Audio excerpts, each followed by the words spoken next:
Behemoth, the Satanist. And I know I was gonna start with the Alcé album first, but Amazon hasn't shipped my copy of the album yet, so I'm just gonna have to start here. Alright, so The Satanist. This is Behemoth's first album ever since 2009's Evangelion, or however you pronounce that, sorry if I butchered that. And it's the first one ever since Nurgle recovered from his bout with leukemia. And it starts out appropriately enough with the first song we ever heard from this album, Blow Your Trumpets, Gabriel, which we saw the music video for, which was pretty intense, I gotta say, and sounds great on its own, like just as a standalone song as well. And I have to say, this album is actually quite different for by Behemoth standards. Like after hearing Evangelion and Demigod and stuff like that, this is actually pretty different from the kinds of albums that they made in the previous decade. Where before those albums that you've heard from like the 2000s and stuff, they were definitely more death metal oriented with, you know, black metal like stylistic themes in there, like lyrics and so forth, but primarily death metal based, just with a more satanic theme to it.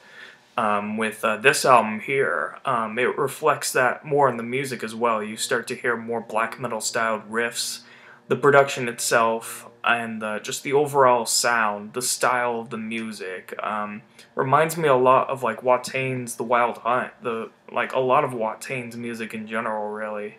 It just has that more traditional black metal style, while it's still distinctly Behemoth, but they're reaching back more towards the sound of their youth when they were making pure black metal releases. And this album is like blackened death metal. And this really is what I would describe as blackened death metal. After hearing bands like Watain and Through These Gates and stuff like that, this definitely reflects more of that sound that I've been hearing in the past couple of years. Just death metal, but with more of a, you know, more of a black metal styling. I know Wataine's black metal, like, sorry if I said Wataine's black and death metal, no they're not, but I could definitely sense like a huge Watain influence in this album, and that's by no means a bad thing. That's a very, very good thing. That's a compliment. I think this is also the longest album that they've released in a while. I think this is their longest album since Zos Kia Kultos Here and Now, from like about 10 years earlier.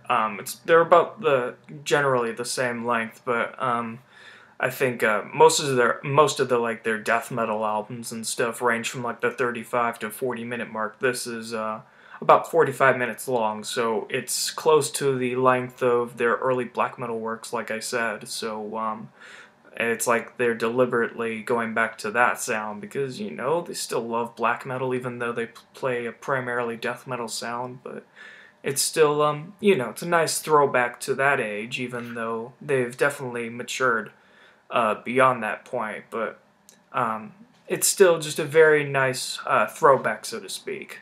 There's also like a noticeably like slower, more melodic approach with quite a few of these songs like the title track and Oh Father, Oh Satan, Oh Son.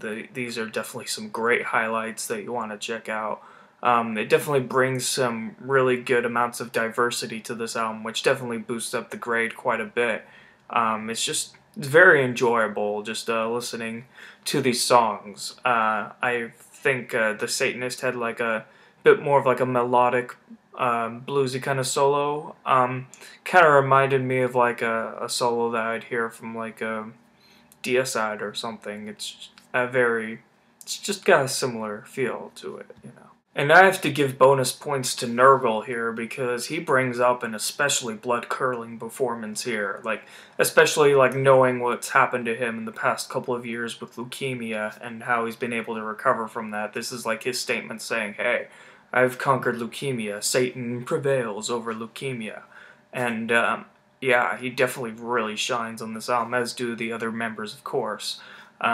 This is still Behemoth. This is still a great amount of musicianship here. These guys are some of the best musicians in the extreme metal movement as far as I'm concerned, and they still have it, and they still dish it out. This is still a really great record for everybody, but Nurgle, I think, definitely steals the show. I love his vocal performance on this album. It's great. So overall, I think I'll have to give this about an 8.5 out of 10. Sorry if this review is kind of short. There's really not much I really have to say about this album. This is just a really great comeback from these guys after 5 years, after Nurgle's bout with leukemia, which must have been debilitating for him, but he's been able to recover from that, and it shows on this album. I think this is one of his best performances in a while, so yeah, just great, solid musicianship, fantastic vocal performance from Nurgle, especially considering what he's been through in the past. And yeah, just a really great record. I intend to pick this up pretty soon. I think you all should too. So great start for 2014, I have to say. Thank you very much for watching, and I'll see you later.